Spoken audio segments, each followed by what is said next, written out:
We respectfully request the Sangha great virtues for the sake of this assembly and all living beings.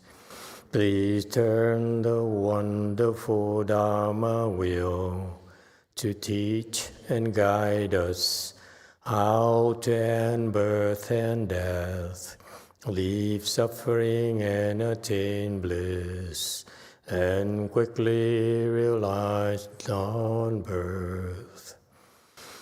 Cung thính đại đức tặng thịnh, vì thứ pháp bồi cấp nhất thiết chúng sanh, tịnh chuyên diệu pháp luân giao đạo ngã mùng, như há liêu sanh thoát tư ly khổ đạc lạc, tất chứng vô sanh.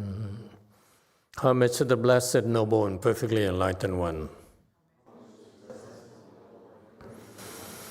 Nam mô Sananto Suchedo Ye Ola Hudi San Miao San Puto Se.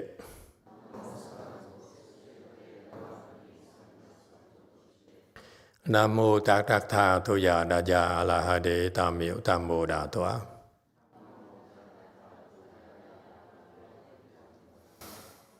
The unsurpassed, profound, subtle, and wonderful Dharma in 100,000 million aeons is difficult to encounter. Now that I'm able to see and hear, I will receive and maintain it. I vow to fathom the thus come one's true and actual doctrines. Wu shang sheng sheng wei miao fa bai jian wan jie nan zao yu wo jin jie wen de shou chi yuan jie ru lai zhen shi yi.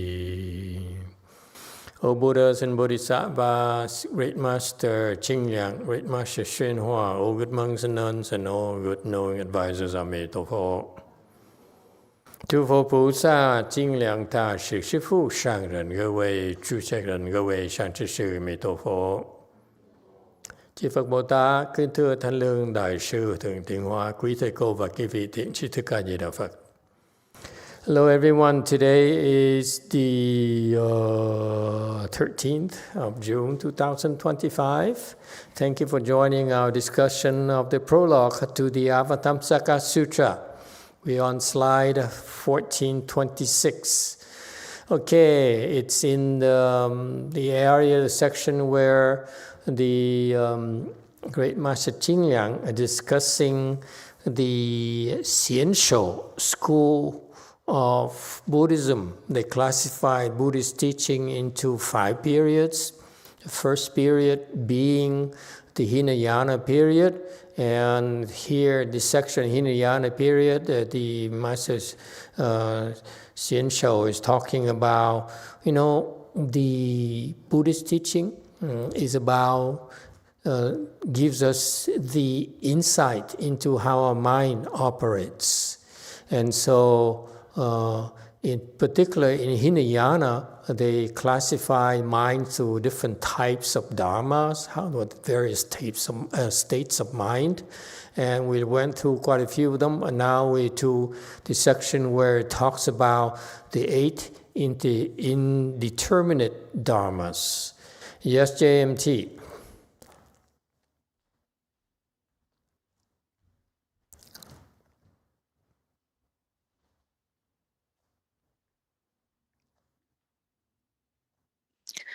익명의 질문입니다. 천하상인 사진처럼 집에 돌아가신 분의 사진을 모시거나 불상, 보살상, 사리를 모시고 차, 과일 등을 올리면 잡기나 마가 들러붙어 요령을 피워서 안 좋다고 치워야 한다고 합니다. 이런 행위는 절에서 해야지 집에서 하는 건 안 좋다고 하지 말라고 하는데요. 한국 스님들이나 불자들이 이런 얘기를 많이 합니다. 제가 집에서 선화상인 사진, 노스님께서 주신 사리, 작은 불상, 보살상 등을 모시고 있고 가끔 과일이나 향 등을 올리는데요. 우리 집에 안 좋은 이상한 기운이 있다고 이것 때문일 수 있다고 치우라고 하는데 어떻게 하면 좋을까요?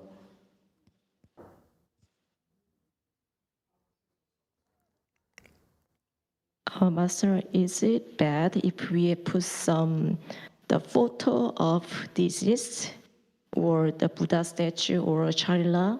If we put them at home, is it bad for our home? Some people say that it's bad. It should be in the temple, not at home, and then it attracts the ghosts and demon. Okay. Sometimes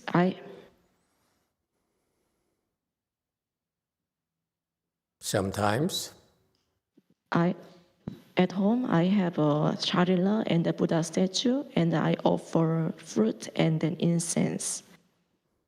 And some people say that there's a strange thing at home. It's because of these things. So they said to put away those things. Okay.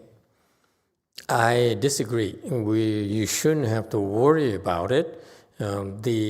Especially photos of the deceased, you can put it at home yourself. There's nothing wrong with that. And the statues and are they statues of the Buddhas, or what kind of statues are they? I couldn't quite Buddha remember. And Bodhisattva statue. Okay, those are good things to put in your homes as long as you put them in the clean places, proper places. For example, improper places would be your bedrooms or unclean places. Okay, so as long as you find a proper place where it's respectful and clean, it's a good thing for you to put those images and Buddha statues and Bodhisattva statues.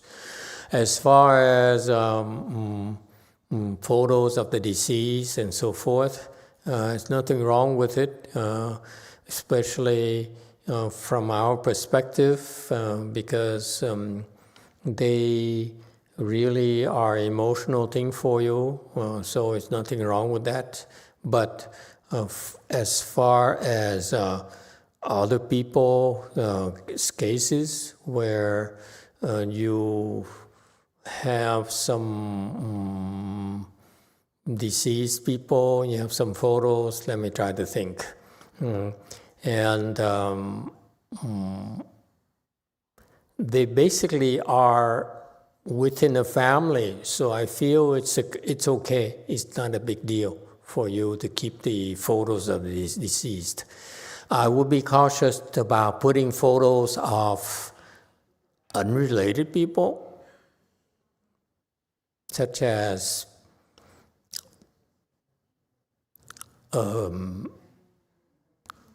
gurus, other gurus who are really not bodhisattvas, who are not really sages. I know there's some externalists that they would put images of their gurus. That's a very bad idea, I feel. Okay, you bring in the improper energy, improper Dharma protectors. When you put in the images of the Buddhas and Bodhisattvas, you basically are getting some Dharma protectors to come to your house to protect the Buddha statues and images. That's natural for them. That's their jobs, is to provide protection. But similarly, when you have these gurus, let me pick on someone like Jinghai or Haijing. Jinghai, I know her. So she's an externalist. She's kind of confused, very deviant. She has a lot of support from the Hindu sect, the Sikhs, And they use a lot of tricks to entrap the followers. And when I say that, I know I'm offending them, but it won't be the first time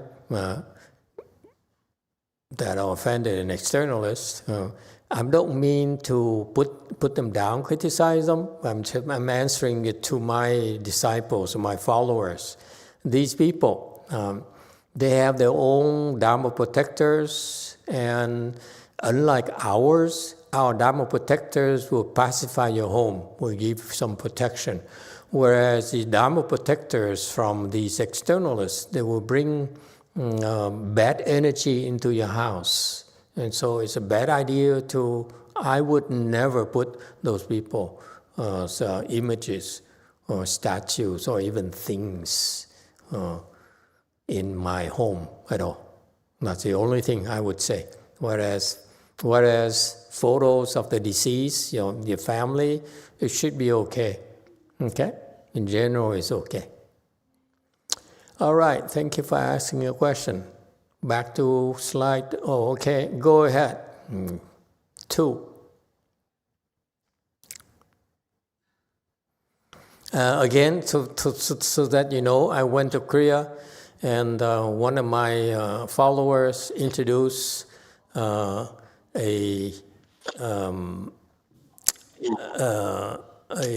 externalist whose husband was into doing voodoos with the dead people, especially young kids who died, okay? And they would put those souls into some kind of bottles.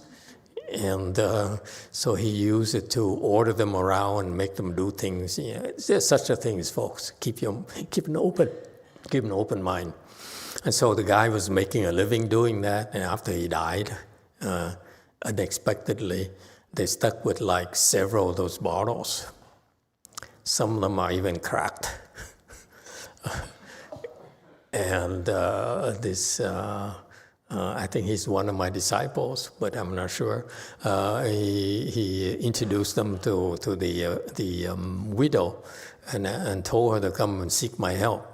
Because his referral, I have to do something, okay? So I look at her and the daughter and said, boy, are you in trouble. But I didn't dare say him that. I said, since you've been referred to me and I haven't never done this before, I'm scared of ghosts too, myself. I'm a chicken deep down. But since you're 2 women living in a house with these 12 bottles or 6 bottles of things, who knows what's in there, I will help you, okay? I never done this before. So make an offering to the temple so that I use it to create blessings for these beings in the bottles, okay? Since I'm not sure I can help, just give a little. And normally I command very high fees if you come to me again for those things. So they gave me some donations, and I took those 5-6 bottles, and I dumped them.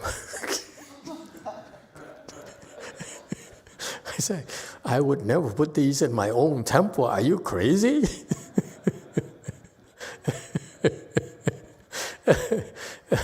So it's funny. It's funny because when you do that, these ghosts get very upset. They're used to being fat. They're used to being, pampered. But I just dump them. And so they bitch and moan, they complain. So the guy who referred to me said, yeah, they were complaining to him. I said, yeah, complain all you want. I ain't going to want you in my temple. I will pray for you. I give you some rebirth blessings by keeping you in my temple and to bug my disciples, especially when I'm not there. But after a while, they realized that they got a lot more than they bargained for. So they became okay. My point being that you don't want to bring these beings into your homes. You never know what they're going to do. Okay, be careful. Was there a question here or no? Oh, yes, too. Go ahead. I did thưa thầy. Can I have a question from the last section? We have a 10 attachment, and the last two is jealousy and stingy. The way you can understand, I don't know that I misunderstand or not. Should I cultivate the stingy first before I get to the jealous, or is it the other way around? Thank you, thầy. Okay, these 10 small afflictions or following afflictions or sticky afflictions, they follow you, so they're very sticky, it's very difficult for you to undo, even though they are not major afflictions. But once they're there, they can morph into medium size and big size in a flash. So they're dangerous. And we went through, I liked the order that Master Hsuan presented to us, and I like the fact that he explained it as it's connected, one grows into the other. I loved it. Whereas if you look at the other listings, they might be a different order, and they don't talk about how they're connected. I love the fact that Master Hsuan's wisdom, which is when it pays to learn from a great teacher like Master Hsuan. He says there's an order of these things, the way he sees it. He sees how sticky our minds are. You go from various, like a flare-up of anger, and then it becomes longer lasting, okay? And then it becomes hatred, which is uncontrollable, okay? So that's how the nature of our mind functions. It's very dangerous. The reason I pointed it out to you is for you to become aware of it. Where are you? Are you often like so angry you cannot forgive people and you need to have revenges? Boy, are you evil and you are a bad example for your children, for your wife and your family. I would go hang myself. Okay, I'm radical, but anyway, I don't mean it. The point here is that you see those things, how they morph into one leads to another. And the funny thing is that we all have those 10 emotions, those 10 afflictions, don't we? I have all 10, okay? And so people people wanted to ask me, what if I only have one this thing here, like number 7 is more intense for me? Well, I don't see a problem. Number 5, whatever they are, number 5 is what number 8 is, okay?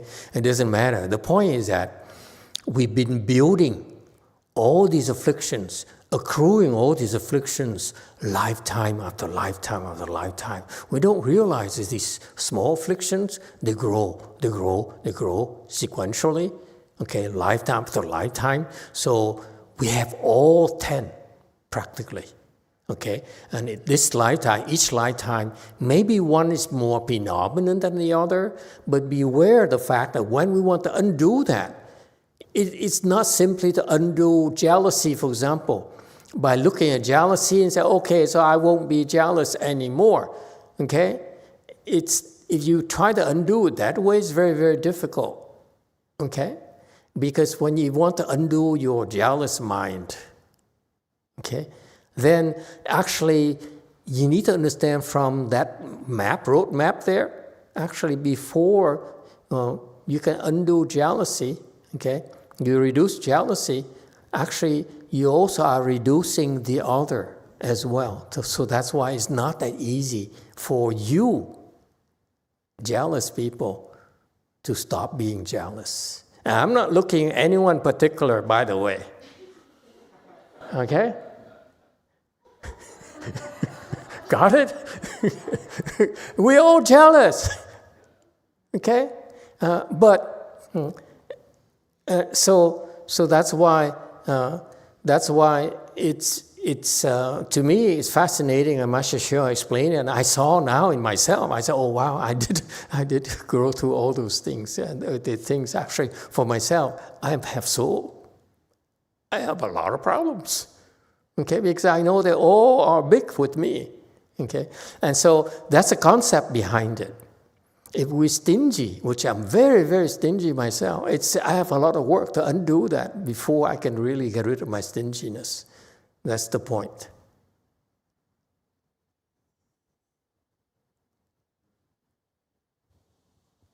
Yes? So they mean that we should work from the first one to the second one down? Or how do we work on that? It's kind of them is too much.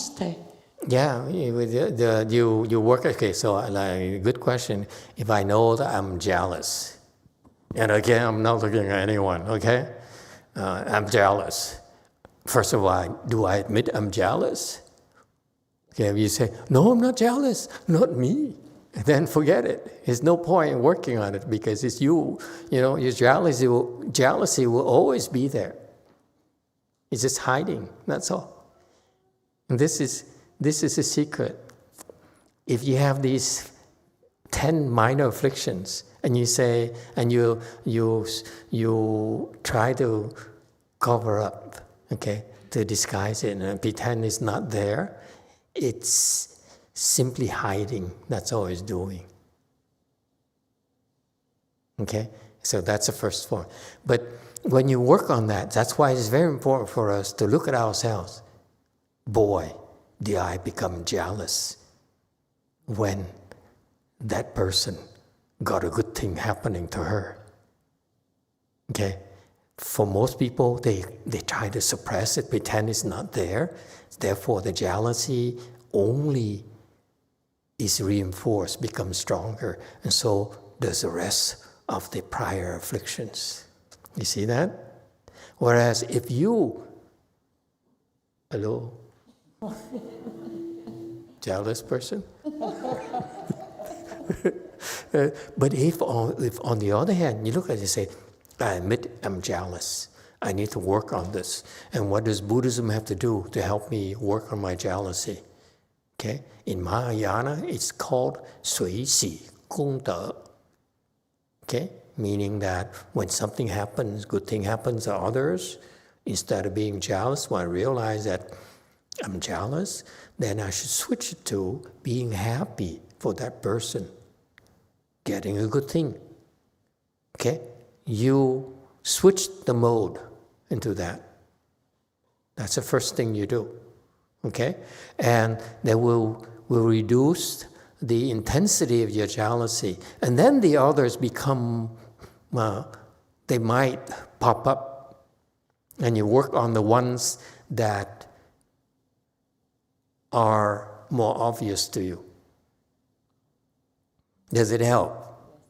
So you don't have to go 1, 2, 3, 4, 5, 6, or 4, 5, 7, and so forth. It doesn't matter. You work on the one you have a problem right now, and the rest of them will naturally pop up. Okay? There's no fixed orders because we have so many layers of them. All right? Good question. Yes, DTT.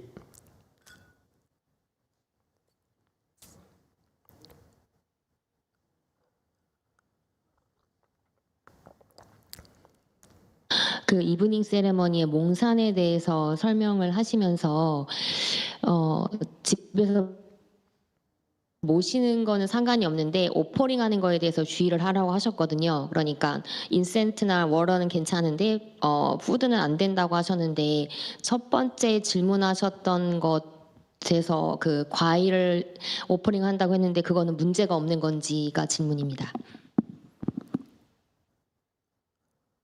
Master, when you have a lecture at JMT, you explain about the evening ceremony about Mongshan, and then it's okay to have a statue, but you should be careful about offering food. So incense and water is okay, but Master said the food we should not offer. But is fruit okay to offer? Oh, fruit is very good to offer. Very good. Mm-hmm. Very good. Mm-hmm. 그러니까 마스터께서 음식은 조심하라고 하셨는데 그러니까 뭔가 그 프루트 먹는 거라서 이렇게 제가 질문 드리게 됐어요. 감사합니다. Master said we should be careful about offering food. So fruit is one kind of food, so that's why I asked the question. Yeah, it's a good kind of, what kind of food offering? What kind of food?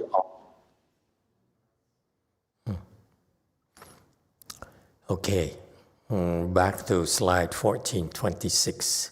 The 8 indeterminate dharmas, they are regret, sleep, examination, investigation, greed, anger, pride, and doubt.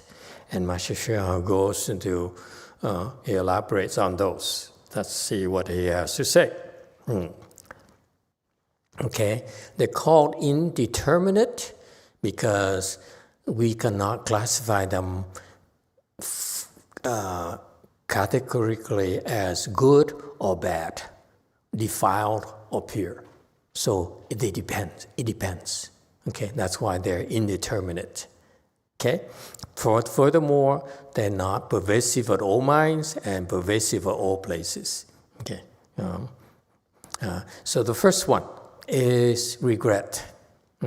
He calls it self-reproach. So we all have these moments where we regret things we did in the past, or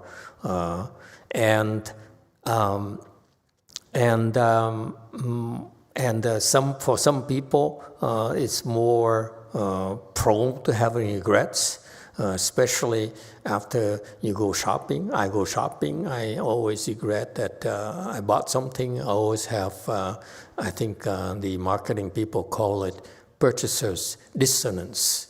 I disapprove of myself. I should have bought something else. Okay, I regret. Okay, so it's fairly common things to do. So why is it indeterminate? Indeterminate because sometimes regret is good for you, sometimes it's not good for you. Okay, so for example, you regret you did something wrong, then to be regretful about it is produces good karmas for you, mind karmas for you.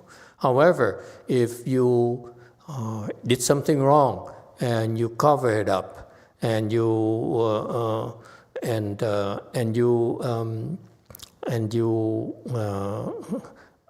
no, never mind about covering it up. I was thinking of someone else. Again, I shouldn't be looking at people. You did something wrong, okay, and you have no regrets at all.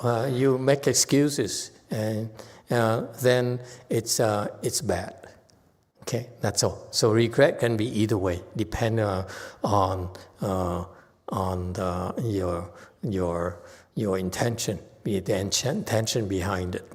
Second one is sleep. Or indeterminate, another word that we use in English as well, is neutral, because it's neither good or bad. Okay, and so sleep here, Master YongHua says, and for his perspective, he's very obsessed about it. He says, you're wasting time. Okay, you especially when you hear cultivating, you shouldn't be wasting time. You shouldn't sleep. Okay, I used to feel very guilty about it. I was wasting time, But he says that when you're sleeping, you cut off from external conditions. That's correct. Screen off from internal contemplation. That's true, and your own contemplative wisdom. Okay, so sleep in general is not very productive time. I agree. I can't disagree with this, but I feel that it's normal to be sleepy. Okay. I enjoy sleeping too much to make you feel guilty about it. Okay, it's okay.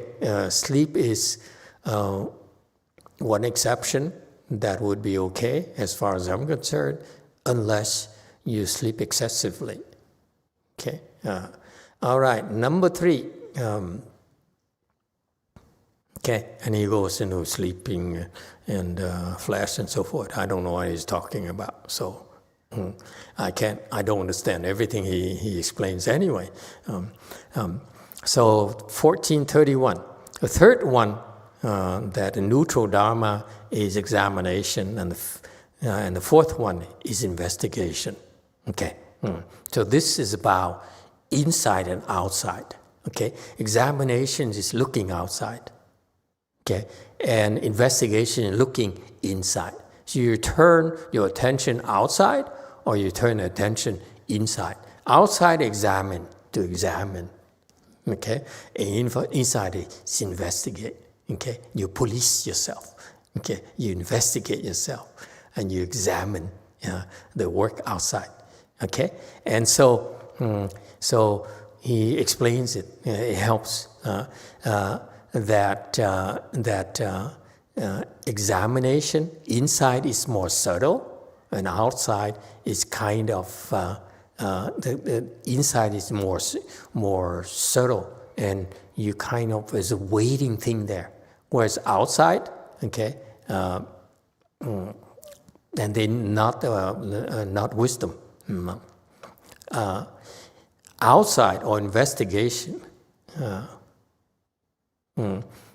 Investigation is, investigation inside is like you wait, a cat waiting for a mouse to appear. So you patiently wait, okay? So that's investigation. Where examination is more like a lot less subtle, okay?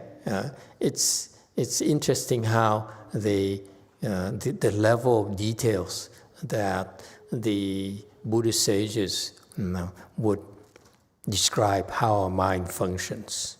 All right? The fifth kind of neutral or indeterminate Dharma is called greed. Greed is what we experience all day. We greedy, if we're not greedy for this, we're greedy for that. Okay, that's you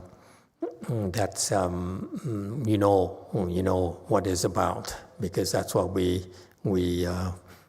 feel all day. And the sixth is anger, seventh is pride, and the eighth is doubt. Okay. Anger, we know it already. Pride is basically you feel better than others. Okay. So greed sometimes is good because you greedy for more good stuff from cultivation. That's why you're here. Therefore, it's a good greed. Whereas greedy for a lot of money, a lot more money, is not a good thing necessarily. Okay, so that's why for left-home people, for people who cultivate, the first thing we teach them is to reduce the greed for money, which is very, very difficult to deal with. Okay, in particular, left-home people, we are taught to live in poverty for a reason and not try to make money for a reason. It's because money there is very difficult to deal with. The greed for money is very, very difficult to do. And as I said recently, a lot of people who have wisdom, enlightened people, really struggle with greed for money. It's very, very difficult to do. This is why I don't care who you are.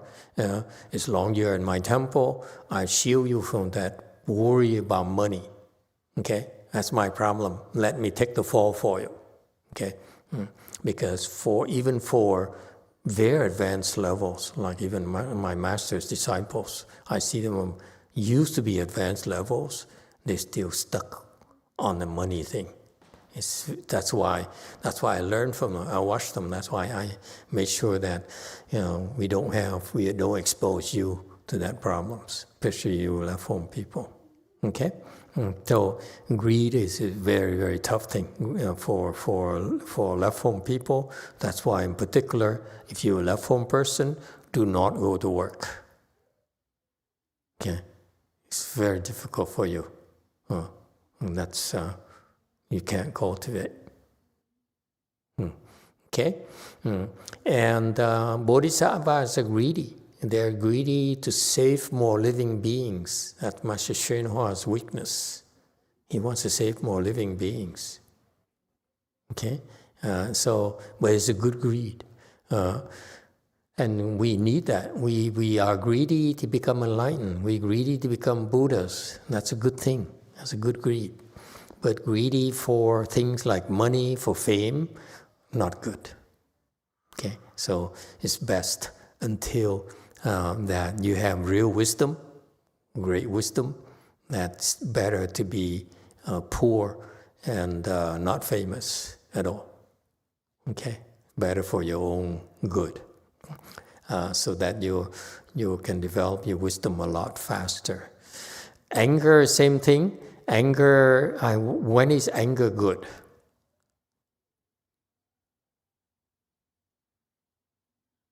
Yes, 9. Master, I had a question. So I've been shaking, not from Chan, but just when I wake up in the morning or wake up from nap. Is this shaking from cultivation? You wake up in the morning. You're still in bed. Yeah, just kind of shaking and... And you shake. And how do you shake? You shake with the tummy, like belly dancers. Or explain to me the shaking. You shake your ears? Or what? I don't know, it's kind of like this. It's like... What? Everyone look at him closely.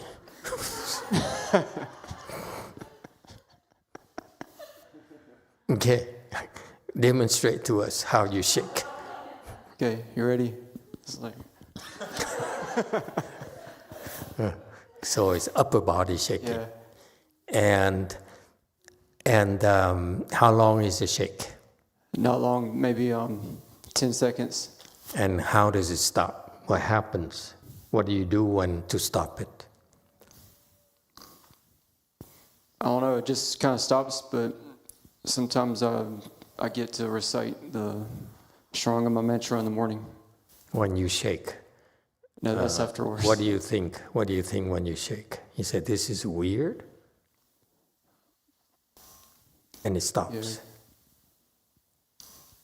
That's when it stops. Yes. Okay, when you start like, what is this? And then it stops. Then it stops, right? Yes, sir. Stop thinking. So that's not a big deal. When you shake, you say, oh, why am I shaking? And you stop right away. So what's the problem? Why do you have to ask? I wondered if that was from cultivation because it kind of comes and goes. Comes and goes. So there are nights when you get up, you wake up and you don't shake. How often do you shake then? I'm curious. These weirdo, these people. So how often did it happen? This is either weird. Like every other day or maybe every week but not every day.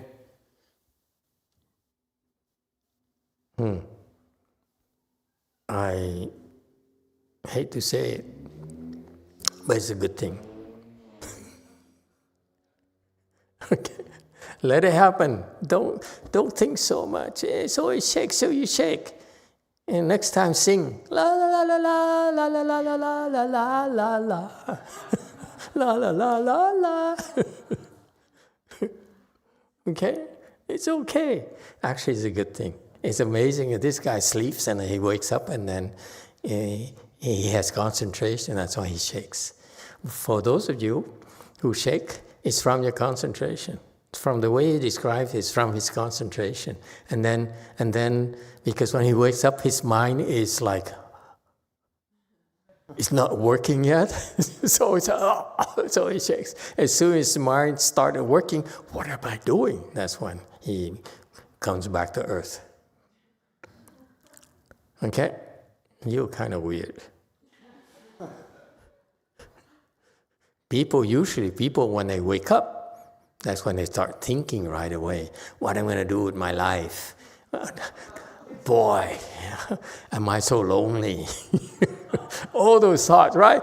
Coffee, for me it's coffee. For him,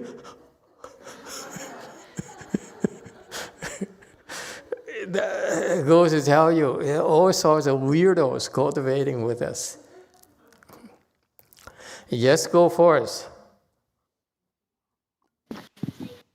Hi, Master. When I first started sitting, I started screaming. Now the screaming stopped and I start shaking. Dancing.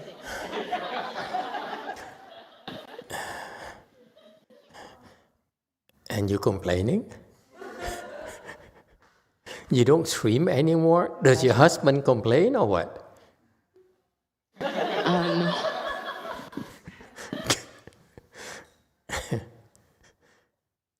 No.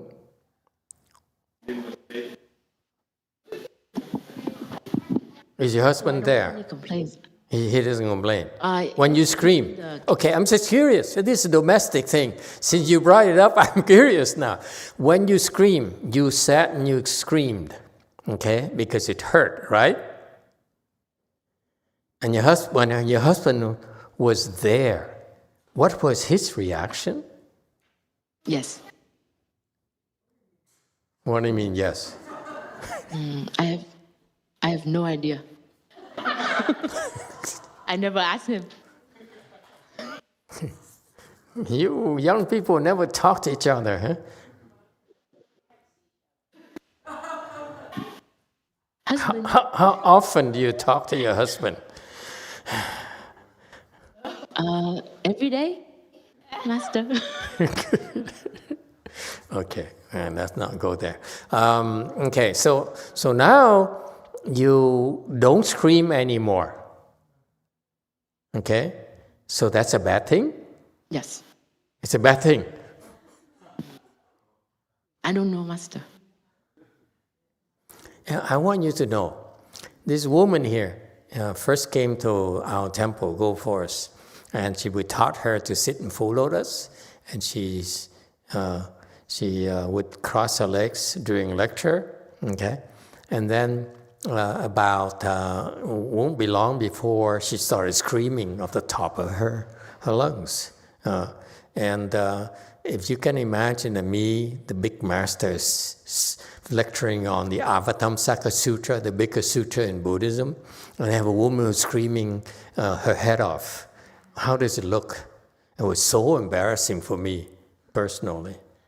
Okay, and especially since I've been criticizing other masters for not being able to control the ghosts in the assembly. So at first I would beat up on the ghosts myself, and after a while I said, no, that's too much. I would have my disciples beat up on the ghosts and see if they can. And so that's what we did. So what she didn't realize is every time we look at her and we tell each other, hey, the screamer is here. So we would have to beat up on the ghost every single time she showed up, so that the ghost would not make her scream when I was lecturing, during my lecture. And now she stopped screaming, and it's a good thing. Okay, girl? It's a good thing. So you outgrew. Yes. What it means is that, let me explain to you. When these things happen to you, because in her case, there's a ghost who can influence her to scream. Okay? Because the ghost is a manic ghost. And that ghost there, the manic ghost, will make you do things that will get you in trouble. And that's why, as a teacher, I see you being manipulated by the ghosts, so I have to acknowledge it and respond appropriately. I beat you up. I punish you so that it will pacify the ghost. Okay? So, but we can't beat up on women, so we decided to beat up on the ghosts instead. Okay? And so So that's what happened. So now, looking at her now, I can't even see her clearly. But now her level has increased, has gone up. So this ghost here can only influence her at this level. So that's why she finds herself no longer screaming, because she's out of range. You got that, guys? It's just how patient we are. We see things happening to you, we don't say anything. Okay?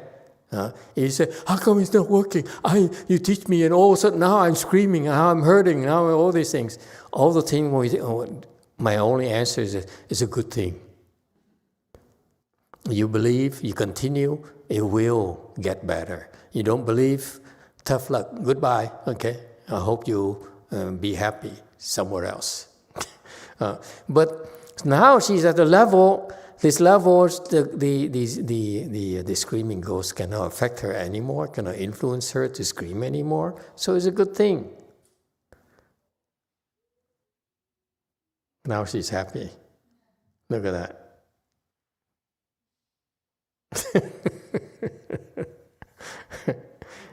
So what's the question now? What is she complaining about? What's the current problem? Shaking. Oh. The shaking? Oh, it's a good thing. Hi, Master. Is it the same ghost? The shaking and the screaming. Is it the same ghost? No, it isn't. It's a good thing. Don't worry about it. Okay. Okay, good luck to you. Thank you, Master. Yeah. Okay, anyone else? Yes, 3. Hello, Master. Just for shaking, I think I start to have shaking maybe after 7 years later. What took you so long? Because I'm very retarded. Oh, and question. Someone just texted me asking me if I want to go to protest tomorrow with Daniel. That got me very nervous, like I pick up. So, Master, do you like to give us some instruction on how to face the current situation? Also, generally speaking, do you recommend or should Buddhists go to protest? Thank you. I have no suggestion for you. You do whatever your conscience tells you. Okay? That's all I have. Don't get arrested.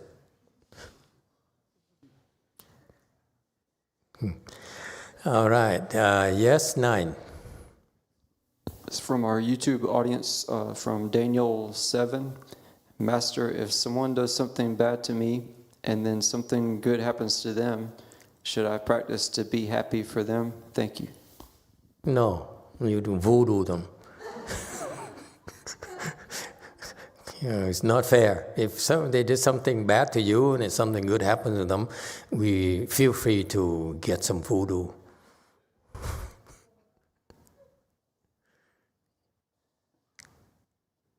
You only, as long as they did something bad to you, it's something you have to deal with. But something good happening to them, it's none of your business. Why do you have to ask? I mean, does it mean you're jealous? You feel it's unfair? Let me tell you, life is unfair. It's no big deal. All right, anyone else? Yes, 5. Yes, Master. One question, in my dad's room, he's in like a memory care facility. I set up a small altar with a Guan Yin statue and some shariras, but he only has one room. Is there any exception for that case? I want him to have some protection there, but for basically a sick person. No, it should be okay. Okay, thank you. And then Also, I just wanted to repent along the lines from the previous lecture. As a person struggling with jealousy, a lot of my depression often has been tied in with comparing myself to others and feeling jealous. That's a pattern I've been aware of, for a long time. Okay. But I mean, it's pretty broad. Like it just apply to all kinds of stupid situations. I'll compare myself, but like even. Are you stingy? I didn't look at the stinginess. Okay, then it's not that bad. I'm a lot worse off than you are. I'm not sure I can help. And the other thing, I also want to repent for anger and blaming thoughts towards Master. I mean, I'm seeing... Wow, it's been like 10 years. It's still there, huh? Trying to see it more. Boy, are we hurt. The little boy is hurt. Little boy inside is hurt. Oh, Master doesn't like me, hurt me. Oh. Well, when there is a problem, there is hope. Okay, anyone else? Okay, you're supposed to struggle. You think that if it's always peaceful and blissful, then you're a Buddha already. Okay, so we all have to look at ourselves and decide which one you should be working on. There are lots of issues, If you personally, I'm stingy and I have 9 more things to worry about as well. You only have 8, so it's not that bad. Yes, 9. From YouTube, from a new person, Tandy Yono Skaveda. Master, how to deal with the ghost within ourselves? Which ones? You know how many ghosts you have inside of you? More than you are aware of. Okay. Anger. When is anger good anger? Yes, 8. Thank you, Master. The example that comes to my mind is, for example, when Master gets angry and start. It's a good thing. Yeah. And because that awakes in us shame and repentance, and it helps us to grow and progress even more. So it's good when Master is angry at us and point our... Excellent.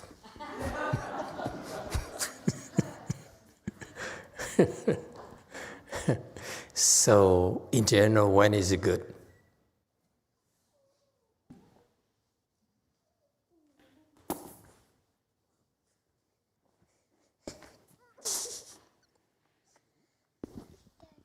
I think it's good when it helps you, it helps others. It helps others. How do you know it helps others? Because it wakes in them. What if it hurts others? Well, that's part of the process as well. Sometimes you have to be hurt so you can awake the shame and the repentance within you. Okay. Very good. He understands the theory. Very good. Okay. I'm a bad example with my teacher. I notice that he's a chameleon. I know that when he cries, I know he's not really emotional at all. When he's angry, when he yelled at me, I know he's not emotional at all. So he's doing it for my sake. So it's an act of wisdom. It's not based on stupidity. Okay, same thing. Greed for bodhisattvas is a greedy based on wisdom. All right? What about pride? When is pride good? When is pride bad?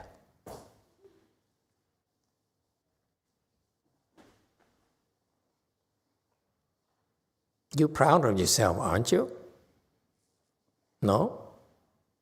You have no pride in yourself? Low self-esteem?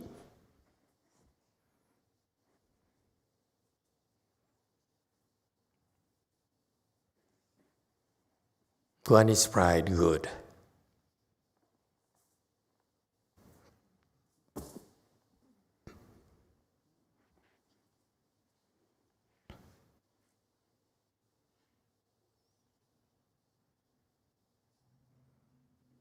Anyone?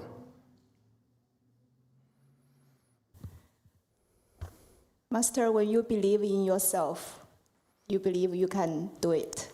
But You believe in yourself. That's a good thing. but if you think you are better than others, then that's bad. You believe in yourself. That's interesting. Yeah, See, we taught to believe in ourselves. The more educated you are, the stronger the belief in yourself. And the more recognition you get, the more you believe in yourself. Is it a good thing?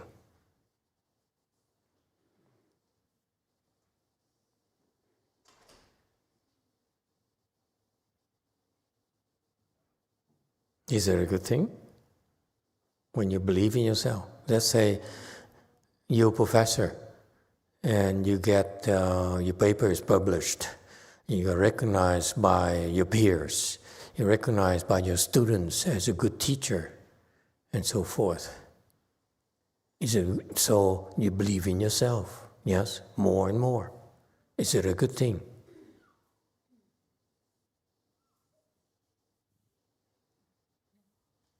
No? Why not? Speaks from experience, personal experience, you mean?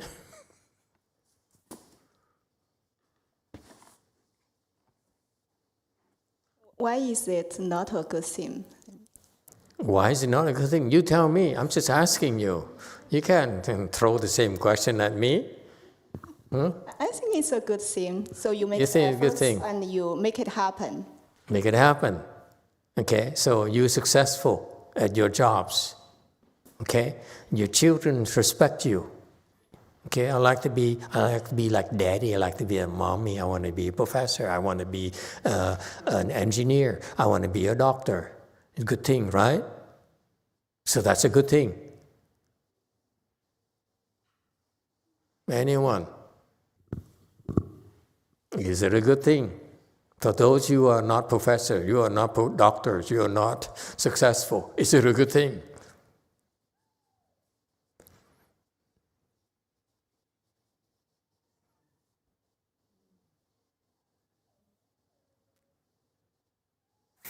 DTT has the answer. 마스터 저는 그 오리지널 질문에 대한 대답이거든요. 괜찮을까요, 지금 해도? Sir, my answer is about the first question. What's first question? 그러니까 마스터께서 교만이 어떨 때 좋고 어떨 때 나쁜지가 오리지널 질문이었거든요. 네. Your question is when the pride is good and when pride is not good. Okay, when is it good? 제 생각에는 그게 회복 탄력성에 이용이 된다면 좋은 교만이라고 생각하거든요. 상우스님이 회복 탄력성을 레질리언스라고 통역하시면 될 거예요. It's a good when it's helpful to resilience. Okay. 예를 들면 마스터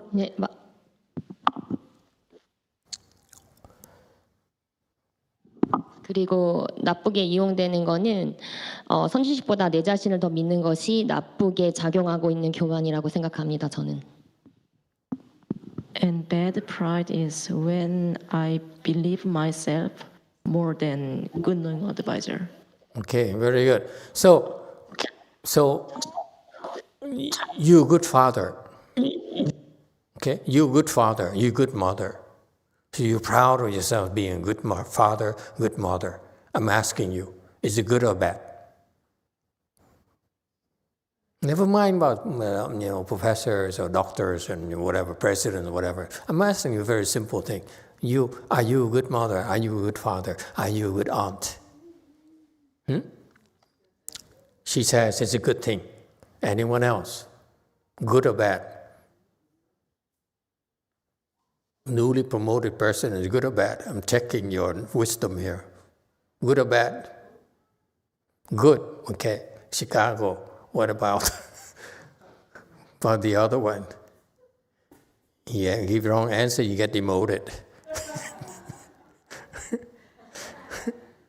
Good or bad? Pick one. Indeterminate. This one. I'm indeterminate. Anyone else? Is good or bad? I hear good already. Anyone? Yes, 8. Thank you, Master. I think it's good because it depends on your intention. You're doing it because it's the good thing to do or because you want others to notice what you're doing. Okay, in the back. It's good or bad? Master, if it is about yourself, proud of yourself, I think it's a bad thing because you stop improving. You could have been better. But if you humble yourself only when you can learn more. You can humble and then you can learn more. But if you're proud of yourself, you stop learning from it. Too complicated. Yes, 3. Is it good or bad? Bad. Keep it simple. Bad. Okay, very good. Why bad? As far as I know, if you feel proud and you have an ego, then you're like, I am good. Bigger ego. You've been demoted. Thank you. Jesus.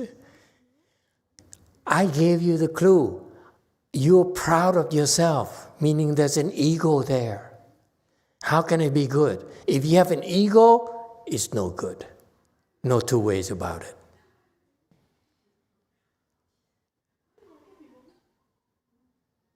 Okay? The ego, as long as you have an ego, eventually will twist it around and becomes bad. That's why it's so scary. Those of you who still have an ego, the rest of us, beware.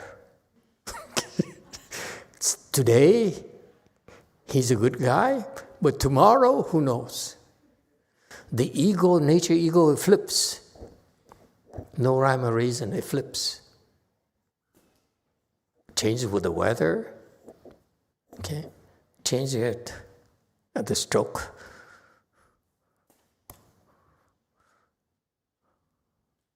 Of luck. We never can tell. Okay? Yes, 9. Vicky says, I think it is a good thing to a point, but it has its limitations. It's limited to the Saha world. Saha world, okay, very good. So when is pride good?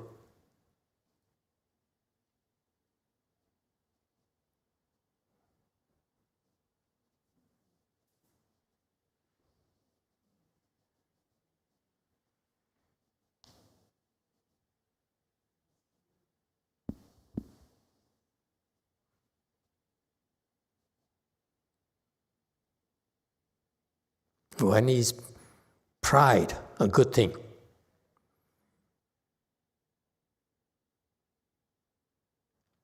Yes, 1. Master, that it's my duty to continue to do what is good you have been done. Okay, got the right idea. It's a good thing because we're limited. Okay? It's a good thing if it helps us progress to what? There's very qualification here. There's one qualification. Progress is not enough. Progress to become a more famous professor, richer guy, more successful executive, more famous actor, actresses, it will end bad eventually. Yeah? But when is progress good? I give you a very simple yardstick. Progress towards being gooder. That's it. If you're here, your pride helps you become a gooder person. And a gooder person. I don't care. If you're richer, you're famous, it's okay too. But as long as you're inside, you're gooder. Okay? And gooder, then pride is good. But if pride helps you become more famous, and you become more selfish, you become, more intolerant, more demanding, then you're not becoming gooder, are you? You're becoming more selfish, that's all. It's not gooder. Is that clear? All right, we're not talking about people with wisdom yet. We're talking about normal people like us. Okay, you have to discern when pride is a good thing. Okay, and doubt here. Finally, doubt. Doubt is that, especially for scientific people, for educated people, they doubt everything. Okay, everything you tell them, they doubt. Why? Because they're better educated than us. They're recognized by their diplomas, by their papers, by their professions. Okay, and these people have a lot of doubt. In particular, the Nobel laureates I've seen, okay, on the TVs, I see them as having a lot of doubt. Okay, the typical scientists doubting God. Okay, and say, prove to me God exists. And no one can prove to anyone that God exists. And therefore, the scientists say, you have no proof, therefore, God cannot possibly exist. Okay, and then there's some Nobel laureates who are Catholic or Christian. They say, I believe God exists. I don't care. Okay, and that kind of pride is what? Also pretty stupid when you think about it. It does not make them any gooder at all. It makes them more sure of themselves, more close-minded. Because you may be smart, but I am equally smart as you, because I'm also Nobel laureate, but I know of God, my personal experience with God. Therefore, you don't know what I know, that kind of thing. Okay, that doesn't help them be any gooder. Okay, be careful with those things. So that's why we as parents, how does it apply to you as parents? When you see our kids being proud, okay, as long they're becoming gooder, that should be encouraged. But if they would become prouder and prouder so that they get to the point where they think they're so special and they feel entitled and so forth, then it's not a good thing. Okay? Yes, 7. I think you should also give those people an opportunity to see the light. On the first day, I didn't believe everything Venerable Xianshun told me. They don't believe because they haven't experienced it, but now I have no doubts. So I think they should be given an opportunity. No, I disagree. They don't deserve it. It's more than, of course, we don't discriminate. With this, for example, we teach Chan to everyone. Okay, we don't say that because you're not white, therefore I'm not going to teach you because I'm yellow, that kind of thing. Because you white are not good enough, so forth. No, it's no discrimination whatsoever. Everyone is given a fair chance. Even if they reject us and they keep on criticizing us, it doesn't bother us at all. Okay, it's there for everyone to take advantage of whenever they can, when they have a chance. That's all. We don't worry about it. Okay, all right. And so doubt usually because they depend too much on the thinking mind. Okay, they need to see, they need to understand. They're so sure of it. Okay. And that they fail, they have blind spots. They even, the worst part is that these people have doubt. They even doubt, they have blind spots. They refuse to admit they have blind spots. That's sad. It becomes stupidity. All right? 9. This is from Anthony H. Can I donate an app to you, Master? I'll build it. You just tell me what you want built. Donate an app. That's a very nice offering. Thank you. Let me see. Can I think about it? Let's put our heads together and think about what kind of app we're going to want. Dharma speaking app, how's that? Yes, 9. I have an idea, a Chan app, and then there'll be like an don't unbuckle notification. No, don't unbuckle. Very good. For this particular kind of app, we pay people. Otherwise, no one would download it.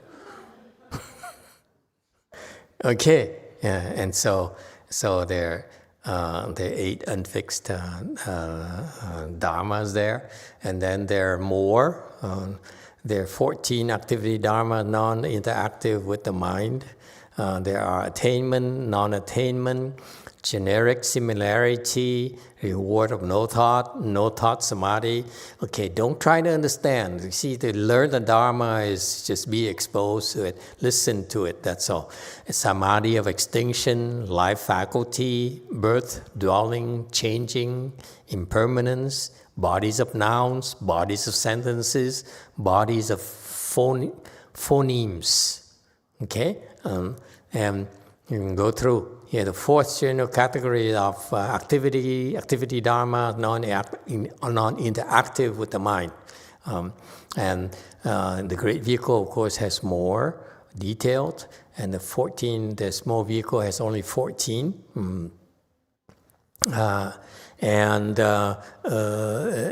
It's a lot more going on. Okay, and the first one is attainment.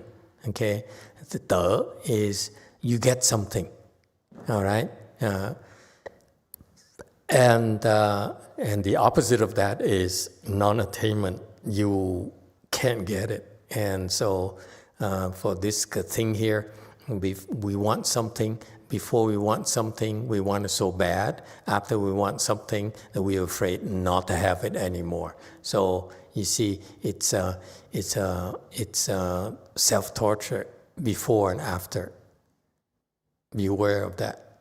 Worldly people, ordinary people, they only see attaining. They don't see what happens to us after we get it. All right? Before you have it, we work hard to get it. Okay, we're in trouble to get it. We get afflicted because we don't have it. But after we get it, now we're afflicted because we fear that we're going to lose it. The third one is generic similarity. Okay, and he explains it here. Just listen to this. Don't worry. Okay, there are things that are not that relevant as on our cultivation path. From my perspective, it's good to hear about it so that when you hear people talking about it, you're not as shocked, you're not as confused. Okay, but you don't necessarily have to understand everything.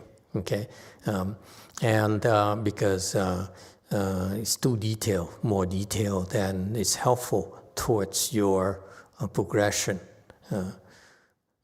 towards your seeing your Buddha nature.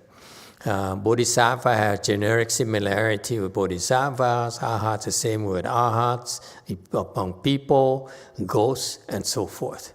So it's called generic similarity, same genre, if you will. Okay. The fourth one is the fourth non-active dharma of the great vehicle, 24, is dissimilarity. Although there are similarities, there's some dissimilarities. For example, we may have the same, we enjoy being lazy, he says here, but we But we, on the other hand, we can enjoy being vigorous and so forth. Okay, and there's for the small vehicle, there's something called the reward of no thought. I look at his explanation. I couldn't understand it, so I look up the Buddhist dictionary, and basically it's a nature, refers to the nature of living beings. That's our nature. Okay, reward of no thought. That's why the name is kind of weird. Yeah. And basically refers to us, confused living beings. All right? And I have the Chinese text here for your reference. And the fifth one is, this is a lot much more interesting to us. So far, all these, to me, reward no thoughts. So I know I'm just a human being. How does it help me? Okay, or before here, similarity, dissimilarity. I say, okay, God, no God. Okay, attaining, no attainment. But now it becomes interesting here to me that the thought, no thought samadhi. Yeah, okay, it says is no longer troubled by thoughts of gain and loss. So what happens if you're an externalist? Okay, and you want to be born, and you're trained to be born, to enter this no-thought samadhi, okay?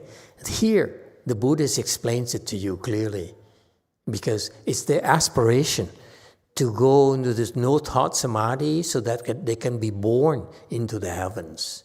And so they go through their processings, their own dharma of doing it, okay?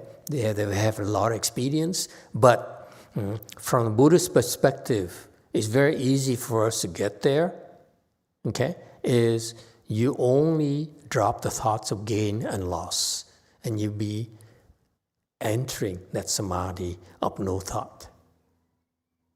So far, so good. It's not interesting to you, but to me, I find it interesting, okay? And the sixth one is a samadhi of extinction, okay? And he explains here, in the no-thought samadhi, there's still some thoughts. Only the thoughts of gains and loss are gone, and they call it no-thought samadhi. Okay, so far so good. You see, in Buddhism, we're so precise. The externalists that call it no-thought samadhi, actually to us, it's only no thoughts of gain and loss. But there's still some thoughts according to this. Next level up is that in your cultivation, naturally you cross this. When you meditate, you go into the no-thought samadhi, you ascend to that heavens, no thoughts samadhi heavens, okay? And we prime you already. We said, don't get stuck there. It's still much higher, okay? So we resort to your greed, okay? It's a good greed. We instill in you, okay? And so we go next to the next level for you is a samadhi of extinction, okay? Okay, and in this samadhi extinction here, actually we call it different names, but this is fine too. This is called. It explains that it's no thought at all in this samadhi. Okay, but actually it's more detailed. It's no thoughts. But actually, for a certain range only. Okay, I'm trying to explain to you in Buddhism. We're so detailed. We understand these states of minds. Okay, from very confused of ordinary people to the mind of a Buddha, and mind of bodhisattvas and so forth. Okay, so we train you accordingly. That's all you need to believe. Okay. Don't worry about all the details so much. You will traverse all these naturally. Yes, 8, whether you're totally aware of it or not, doesn't matter, because ultimately, we don't want to be stuck halfway. We want to go all the way. Okay? Yes, 8. Master, the samadhi of extinction, is there any level that we have to reach before we get to that samadhi, like 4th stage arhat or something? It's 3A. It's 3A. And 3A has its limitations. All right? Did you have a question in the back? Master, is that 3rd stage arhat you call no shao jing ting, no feeling samadhi, right? Yeah, that's what in Buddhism we call it different. It has different names. Okay? But the other one is more accurate. Okay? Okay? Yeah. All right, anyone else? So I just want to tell you that it's very detailed for us. We know what it takes. And we know how your mind progresses, how you progress through this process, through this training. And the point is that you don't need to know all the details. We simply usher you along. That's all you have to worry about. Okay? Don't stop before you tell you to. Yes, 9. It's from Robin Sandalwood, Emitofuo Master. I asked this question in Chinese in the previous live stream. Will you please elaborate on the difference in blessings from being at the temple, engaging in person, compared to observing and participating online? It's a night and day. Okay? All right. So you see, that helps. I hope it helps a little more. So you see, the point here is that, so when I explain it to you, I say, okay, there's a lot more. Our knowledge about how your mind progresses is so detailed, okay, that the proof is here. We point out the states of mind you go through that the Buddhas and Bodhisattvas are aware of. So you see, it's so finely detailed, a lot more than the Hinayana people or the non-Buddhist people. But you don't necessarily have to understand them all. So what's the secret? The secret is that follow along. Okay? The secret is that a word called, what is that word? The only requirement you have is what? Why is that some of you are faster than others?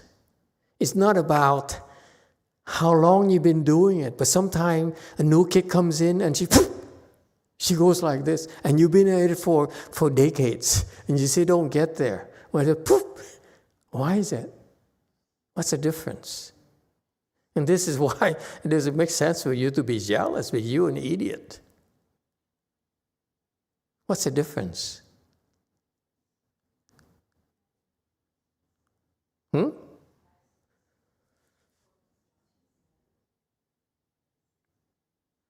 I explained it to you already. What does it take for you to keep going? Blessings? What else? How does blessings manifest itself as? Follow instructions? What? What's the word?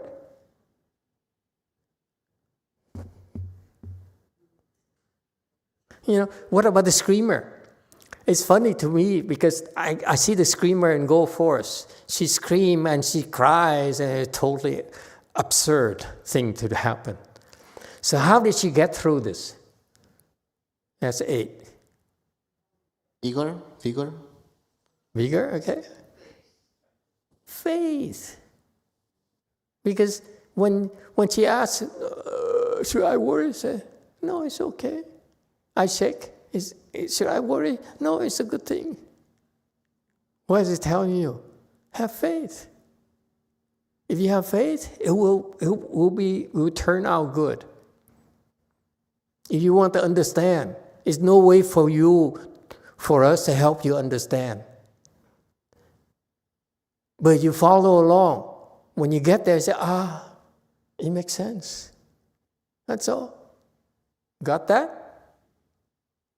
There's no way for you to understand.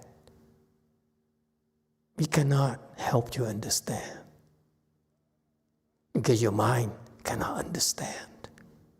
Your mind is too limited.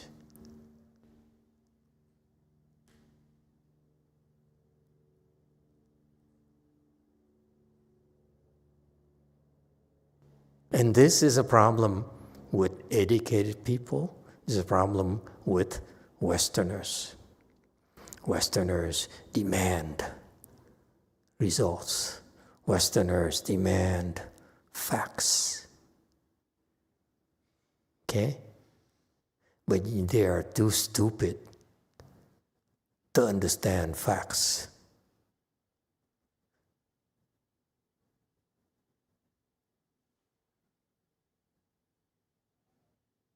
This is a challenge for Buddhism in our times, because people now are educated following the Western standards. Whereas in Asia before, we can simply defer to our teacher, right? Confucius says so, therefore it must be true. Now he said, no, I don't believe you, professor. Prove it to me. Okay?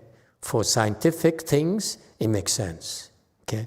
But for spiritual things, it totally does not make sense. It's way beyond your intellect. There's no way for your intellect to keep up with it. It cannot, because it's one-dimensional.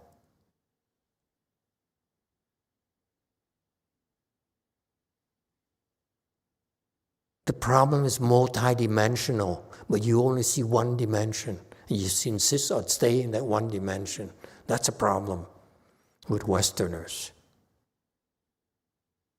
Big problem with Westerners. It's our challenge, by the way.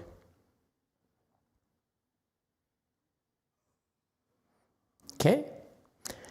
Okay, we stop here. Time is up. Thank you, everyone.